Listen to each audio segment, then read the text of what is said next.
yaqinroq ko'rsat. Mana bu toza qon emas, bu to'g'ridan to'g'ri jigardan chiqayotgan tiqilmalar bu.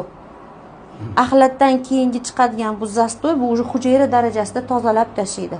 Hech qanaqa medikamentoz, hech qanaqa dorilar bunaqa axlatda bunaqa zastoyni tozalab tanadan chiqarib bera olmaydi.